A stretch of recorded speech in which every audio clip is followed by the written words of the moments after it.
Digimon Con 2025 happened on Wednesday night and ended Thursday morning for me. In it, Bandai unveiled so many goodies, from a new colored LCD Digivice, anime, liberated items, and more. And while I could go through everything that happened, my channel's focus is purely card game related. So if a card was mentioned, you bet this channel is going to cover it. The first item to cover per the thumbnail is going to be the premium Bandai Tamers Evolution Box, Rise of Digimon.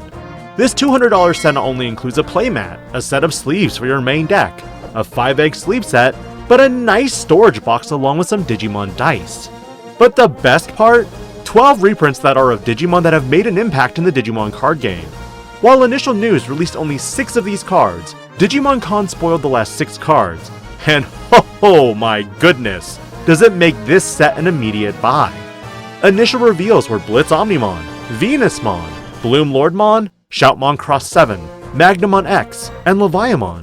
Keep in mind that Magnamon X is of course the good Magnamon X, not that first variant from BT9. These were all used at some point in time, but what could Bandai possibly release that would make this set even more worthwhile? Oh man, when I saw the reveals, I was immediately blown away. The last 6 reveals on the stream were Jesmon GX, Death Xmon, Cherubimon Ace, Hexablaumon, Shadow Seraphimon Ace, and Medieval Gallantmon. And no, I'm not talking about the Dookie version of Medieval Gallantmon, I'm talking the newest one that's really good. When it comes to these cards, for $200 and getting one of each of these is basically paying for a gold rare. While I have no idea of the kind of texturing we're getting, I'm immediately reminded of cards like Gold Alphamon from Cross Encounter. I'm reminded of the Gold Mastamon from BT11.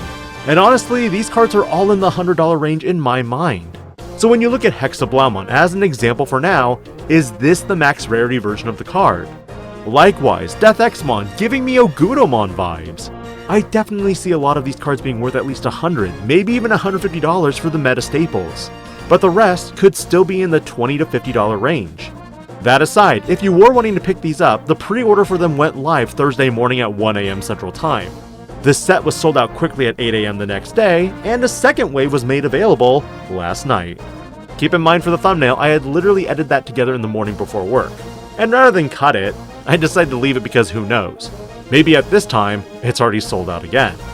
But besides this major premium Bandai product, the rest of the news was amazing for people entering the Digimon card game.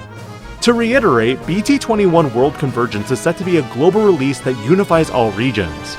Not to mention, this set will have a simultaneous release with not just a core set, but a pair of starter decks as well.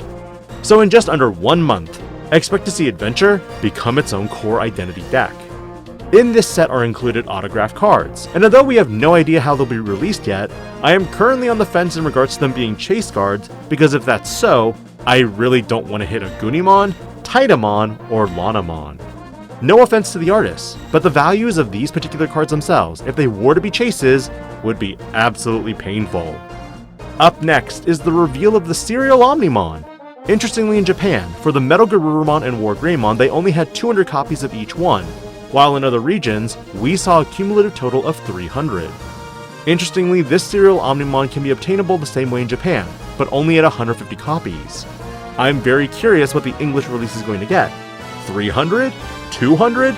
Perhaps 500? Please be a higher number, Bandai. Please be a higher number.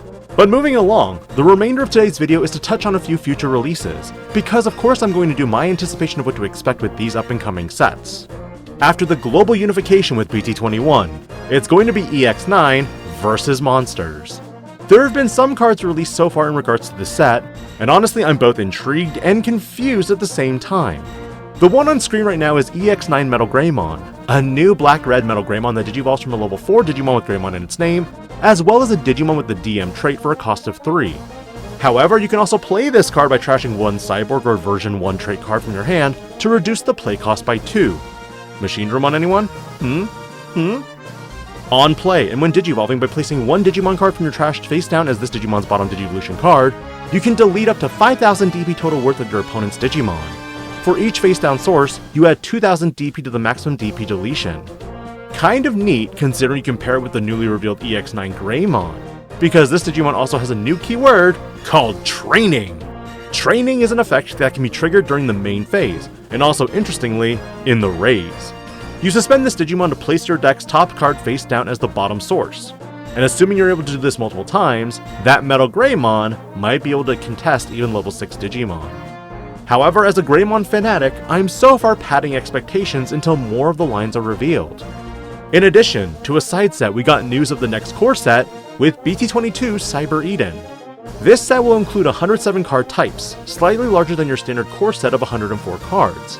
This set of course is going to take us into a deep dive with Digimon Cyber Sleuth, one of the most popular games ever developed, but also kind of hilarious in that it's one I've never finished.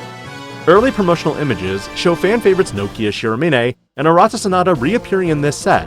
And who's not excited for just Omnimon support, but Diaboromon as well. We also see an early art of Yuko Kamishiro, who's partnered with Digimon like Gaiomon, Machinedramon, Lilamon, and Shadowwear-Garurumon. In other words, we could be getting some much needed support here. And then with EX10, Sinisterorder. This set is going to make up a lot of different villains from the series. And with blackwargreymon front and center on the pack art, you bet your buns we're going to get a new card for this. But even more so, this will mark the return of one other villain in the form of apocalymon. And finally, Murata mentioned one last set as a spoiler, and there was potential on the stream for him to be stormed in on with his co-hosts, because he was kind of afraid Bandai would drop the hammer on him.